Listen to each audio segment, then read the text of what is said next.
നമസ്കാരം. മലയാളി വാർത്തയിലേക്ക് സ്വാഗതം. അഹങ്കാരം കൊണ്ട് മതിച്ചു പുളച്ച ഒരു മാടമ്പിക്ക് ഒടുക്കം കാലം കാത്തുവെച്ചത് ജയിലഴികളാണ്. പറഞ്ഞു വരുന്നത് രഞ്ജിത്തിന്റെ കാര്യമാണ്.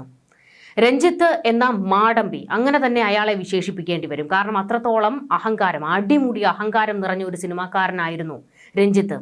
എന്നാൽ രഞ്ജിത്തിന് ഇങ്ങനെ ഒരു തിരിച്ചടി കിട്ടുമ്പോൾ ഇത് കർമ്മ എന്നാണ് പലരും പറയുന്നത്. കാലം കാത്തുവെച്ച കാവ്യനീതിയെന്ന്. പലരെയും അങ്ങേയറ്റം അധിക്ഷേപിക്കുകയും വേദനിപ്പിക്കുകയും മുറിപ്പെടുത്തുകയും ചെയ്ത ഒരു രഞ്ജിത്തിന്റെ കാലമുണ്ട്. ഇപ്പോൾ യുവനടി നൽകിയ ലൈംഗിക പീഡന പരാതിയിൽ രഞ്ജിത്ത് അറസ്റ്റിലായ പശ്ചാത്തലത്തിൽ ഇയാളുടെ മുൻകാല പെരുമാറ്റങ്ങളെക്കുറിച്ചും സാമ്പത്തിക ഇടപാടുകളെക്കുറിച്ചും ഞെട്ടിക്കുന്ന വെളിപ്പെടുത്തലുകളുമായി ചലച്ചിത്ര രംഗത്തുള്ളവർ തന്നെ വന്നിരിക്കുകയാണ്. ലൈംഗിക അതിക്രമ കേസിൽ അറസ്റ്റിലായ രഞ്ജിത്തിന് കോടതി ജാമ്യം നിഷേധിക്കുകയും പോലീസ് കസ്റ്റഡിയിൽ വിടുകയും ചെയ്തിരുന്നു. ഇതിന് പിന്നാലെയാണ് മുതിർന്ന നടൻ ഒടുവിൽ ഉണ്ണികൃഷ്ണനെ രഞ്ജിത്ത് പരസ്യമായി മർദ്ദിച്ചെന്ന ഗുരുതരമായ ആരോപണമാണ് സംവിധായകൻ ആലപ്പി അഷ്റഫ് ഉന്നയിച്ചിരിക്കുന്നത്. ആറാം തമ്പുരാൻ എന്ന സിനിമയുടെ സെറ്റിൽ വെച്ചായിരുന്നു മുതിർന്ന നടന്റെ മുഖത്തടിച്ചത് എന്ന് അദ്ദേഹം പറയുന്നു. അടൂർ ഗോപാലകൃഷ്ണനെ രഞ്ജിത്ത് വിമർശിച്ചപ്പോൾ ഒടുവിൽ ഉണ്ണികൃഷ്ണൻ തമാശ രൂപേണ നൽകിയ മറുപടി രഞ്ജിത്തിനെ പ്രകോപിപ്പിച്ചു. ഇതേ തുടർന്ന് വന്ധ്യവയോധികനായ ഒടുവിൽ ഉണ്ണികൃഷ്ണന്റെ കരണത്ത് രഞ്ജിത്ത് അടിക്കുകയും നിലത്ത് വീണ അദ്ദേഹത്തെ കാലുകൊണ്ട് ചവിട്ടുകയും ചെയ്തു. അവശനായിരുന്ന ആ വൃദ്ധൻ പൊട്ടിക്കരഞ്ഞുകൊണ്ടാണ് അന്ന് ലൊക്കേഷൻ വിട്ടതെന്ന് ആലപ്പി അഷ്റഫ് വെളിപ്പെടുത്തി. ലൊക്കേഷനിൽ ഏതാനും ദിവസങ്ങൾ ഞാനുണ്ടായിരുന്നു. ചെറിയ വേഷവും ചെയ്തു. ഒരിക്കൽ ഒടുവിൽ ഉണ്ണികൃഷ്ണൻ അദ്ദേഹം രഞ്ജിത്തിനോട് എന്തോ തമാശ പറഞ്ഞു. മദ്യപിച്ച അഹങ്കാരം തലയ്ക്ക് പിടിച്ചിരുന്ന രഞ്ജിത്തിന് ആ തമാശ അങ്ങോട്ട് ഇഷ്ടപ്പെട്ടില്ല.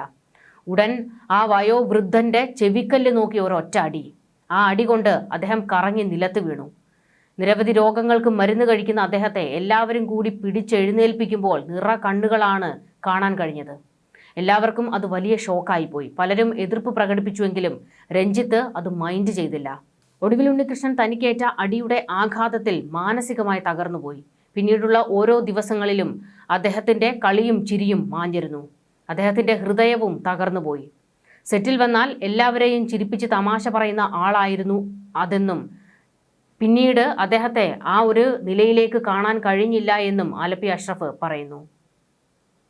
അതിൽ നിന്നും മുക്തി നേടാൻ അദ്ദേഹത്തിന് ഏറെ നാൾ വേണ്ടി വന്നു എന്നായിരുന്നു ആലപ്പി അഷ്റഫ് വെളിപ്പെടുത്തിയത്.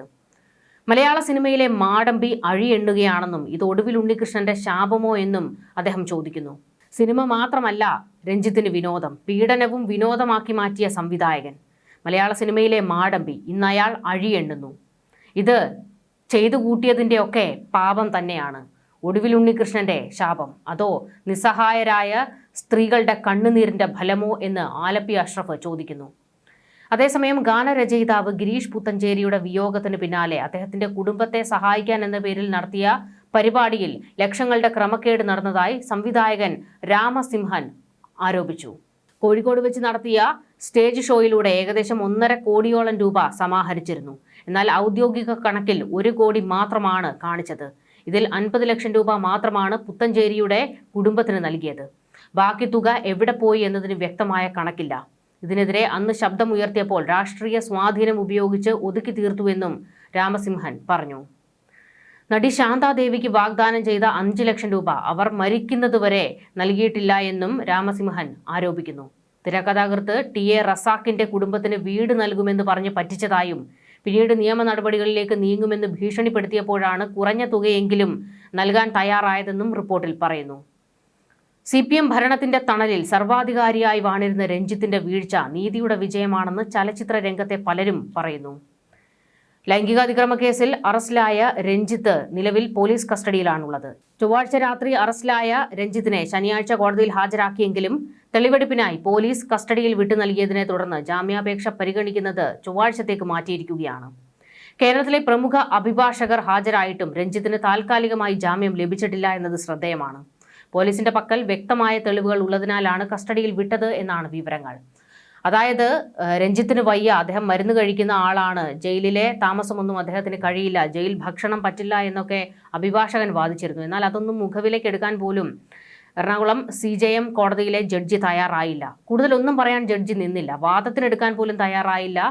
കസ്റ്റഡിയിലേക്ക് വിടുന്നു എന്ന ഒറ്റ വരി പറഞ്ഞുകൊണ്ട് തൂക്കിയെടുത്തു കൊണ്ടുപോകാൻ പോലീസിനോട് പറയുകയായിരുന്നു. രഞ്ജിത്തിനെതിരെ ഇത്തരത്തിൽ നിരവധി ആരോപണങ്ങളാണ് ഇപ്പോൾ പുറത്തു വന്നുകൊണ്ടിരിക്കുന്നത്. പോലീസ് പൊക്കിക്കൊണ്ട് പോകുമ്പോഴും ധാർഷ്ട്യമായിരുന്നു മുഖത്ത്. അങ്ങ് മോളിൽ നിന്ന് വിളിക്കും എന്നൊക്കെയായിരുന്നു. പക്ഷേ മോളിൽ നിന്നും താഴെ നിന്നും ആരും വിളിക്കാനില്ലാതിരുന്നതോടെ രഞ്ജിത്തിന് കാര്യം ബോധ്യപ്പെട്ടു. താൻ അടപടലം പെട്ടു, പാർട്ടി തന്നെ കൈവിട്ടു എന്ന്. എന്തായാലും ആ മാടമ്പി ഇപ്പോൾ പോലീസ് കസ്റ്റഡിയിലും വരുന്ന 7-ാം തീയതി വരെ ജയിലിലുമാണ്. ന്യൂസ് ഡെസ്ക് മലയാളി വാർത്ത.